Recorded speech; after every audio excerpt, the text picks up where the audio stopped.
కాళేశ్వరం కేసులతో విలవిల్లాడుతున్న బీఆర్ఎస్ పార్టీకి పాలమూరు జిల్లాలో మరో దెబ్బ తాకింది.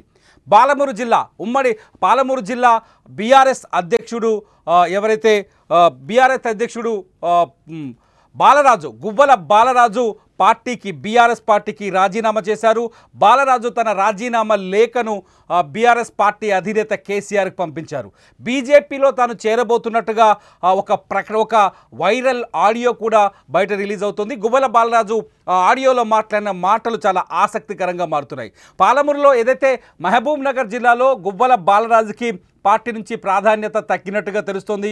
2 సార్లు అచ్చంపేట నుంచి ఎమ్మెల్యేగా ఎన్నికైన గువ్వల బాలరాజు ఈసారి 3వ ఓటమి పాలయ్యారు. ఓడిన తర్వాత పార్టీలో ఆయనకు జిల్లా అధ్యక్ష పదవి దక్కినప్పటికీ కూడా పార్టీలో ప్రాధాన్యత సరిగా లేకపోవడం, ఇంకొకటి ఆ జిల్లా నుంచి ఆర్ఎస్ ప్రవీణ్ కుమార్ ఎవరైతే ఉన్నారో ఆర్ఎస్ ప్రవీణ్ కుమార్కి అధిక ప్రాధాన్యత దక్కడం. నాగర్ కర్నూలు జిల్లా పార్టీ అధ్యక్షుడుగా ఉన్న బాలరాజు జిల్లాకి ఆర్ఎస్ ప్రవీణ్ కుమార్కి ప్రాధాన్యత పెరగడం, త్వరలోనే పార్టీ అధ్యక్ష బాధ్యతల్ని ఆర్ఎస్ ప్రవీణ్ కుమార్కి అప్పజెప్పబోతున్నారనే చర్చ జరగడం, సోషల్ మీడియాలో ఈ చర్చ వైరల్ అవుతున్న తరుణంలో బీఆర్ఎస్లో తనకు ప్రాధాన్యత లేదు, ఫ్యూచర్ లేదని బాలరాజు నిర్ణయానికి వచ్చినట్టుగా తెలుస్తుంది.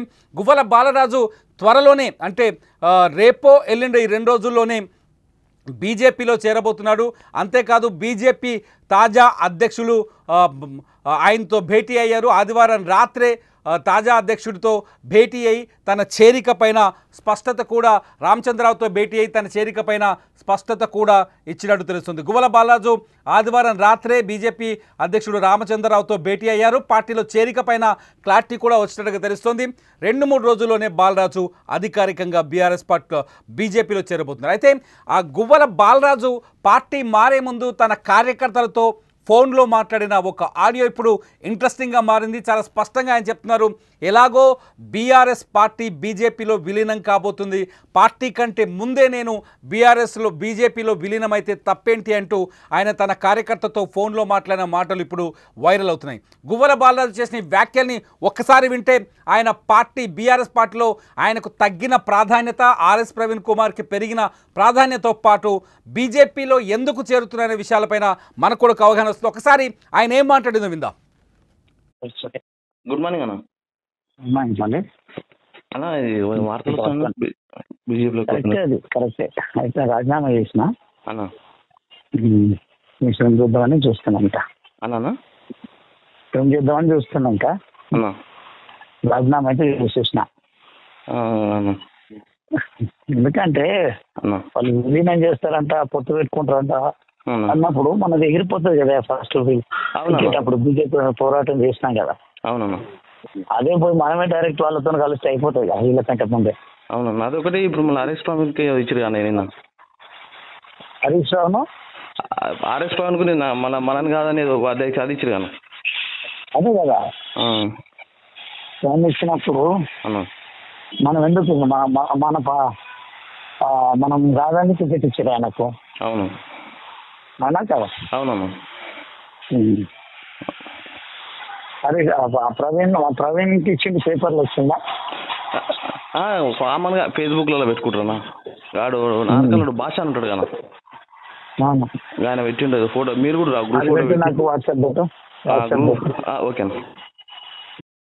ఇది గువ్వల బాలరాజు మనసులో ఉన్న మాటల్ని తన ప్రియమైన కార్యకర్తతో మాట్లాడిన ఆడియో కాల్. ఈ ఆడియో కాల్ వింటే చాలా స్పష్టంగా అర్థమవుతుంది పార్టీలో తనకు ప్రాధాన్యత లేదని, పార్టీలో మరొక నేత ఆర్ఎస్ ప్రవీణ్ కుమార్కి బీఆర్ఎస్ అధిష్టానం అధిక ప్రోత్సాహం ఇవ్వటం, బీఆర్ఎస్ అధిష్టానం ఆర్ఎస్ ప్రవీణ్ కుమార్ని ప్రోత్సహించడంతో ఇది తట్టుకోలేకనే తను బీజేపీలో చేరేందుకు నిర్ణయం తీసుకున్నట్టుగా అర్థమవుతుంది. గువ్వల బాలరాజు 2 సార్లు ఎమ్మెల్యేగా ఎన్నికయ్యారు. 2014 అలాగే 2018లో తిరుగులేని నాయకుడిగా, దళిత వర్గం నుంచి మంచి నాయకుడిగా ఆయన పేరు సంపాదించుకున్నాడు. గువ్వల బాలరాజు టీఆర్ఎస్కి ఒబీడియంట్గా, అట్లాగే కేసీఆర్కి అనుచరుడిగా, అట్లాగే కేటీఆర్కి అత్యంత సన్నిహితుడిగా ఉన్న బాలరాజు సడన్గా ఈ నిర్ణయం తీసుకోవడంతో ఒక్కసారిగా పాలమూరు జిల్లా అంతా అదిరిపడింది. ఎందుకంటే ఉమ్మడి పాలమూరు జిల్లాలో చాలా శక్తివంతమైన నాయకుడు, స్టూడెంట్ నాయకుడిగా ఎదిగి, స్టూడెంట్ యూనియన్ నుంచి ఎదిగి కింది స్థాయి కార్యకర్త నుంచి ఎమ్మెల్యే దాకా ఎదిగిన గువ్వల బాలరాజు రెండోసారి మంత్రి పదవిని కూడా ఆశించారు, కానీ ఆయనకు మంత్రివర్గంలో చోటు దక్కలేదు. అప్పటి నుంచి కొంత అసంతృప్తిగా ఉన్నారు గువ్వల బాలరాజు. ఆ తర్వాత ఎన్నికల్లో ఓటమి పాలవడం, ఆ తర్వాత ఆర్ఎస్ ప్రవీణ్ కుమార్ ఆయన బీఎస్పీ నుంచి వచ్చి బీఆర్ఎస్లో చేరడం, ఆర్ఎస్ ప్రవీణ్ కుమార్కి సేమ్ అదే కేటగిరీలో ప్రాధాన్యత పెరగడంతో బాలరాజు తనకు ఇంకా బీఆర్ఎస్లో స్థానం లేదని ఈ నిర్ణయం తీసుకున్నట్టుగా తెలుస్తుంది. ఇది గువ్వల బాలరాజుకు సంబంధించిన లేటెస్ట్ అప్డేట్స్. 2-3 రోజుల్లోనే గువ్వల బాలరాజు బీజేపీ పార్టీలో చేరబోతున్నారు.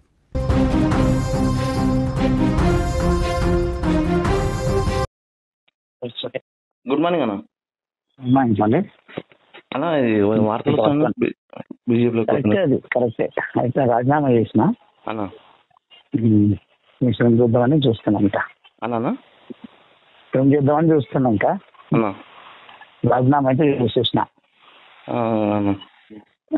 ఎందుకంటే వాళ్ళు విలీనం చేస్తారంట, పొత్తు పెట్టుకుంటారంట అన్నప్పుడు మనది ఎగిరిపోతుంది కదా. ఫస్ట్ అప్పుడు బీజేపీ పోరాటం చేసినాం కదా. అవునన్నా. అదే పోయి మనమే డైరెక్ట్ వాళ్ళతో కలిస్తే అయిపోతుంది కదా వీళ్ళకంటే ముందే. అవునన్నా. అదొకటి ఇప్పుడు మన హరీష్ పవన్కి ఇచ్చారు కానీ నేను హరీష్ రావును ఆర్ఎస్ పవన్కు నేను మనని కాదని అధ్యక్ష అది ఇచ్చారు కానీ. అదే కదా ఫోన్ ఇచ్చినప్పుడు మనం ఎందుకు మనం రాదని టికెట్ ఇచ్చారు ఆయనకు. అవును అన్నా కదా. అవునమ్మా. అరే ప్రవీణ్కి ఇచ్చింది పేపర్లు వచ్చిందా? కామన్గా ఫేస్బుక్లలో పెట్టుకుంటారా వాడు నార్కలుడు భాష అని ఉంటాడు కదా, ఆయన పెట్టిండదు ఫోటో. మీరు కూడా నాకు వాట్సాప్ పెట్టు. ఓకే.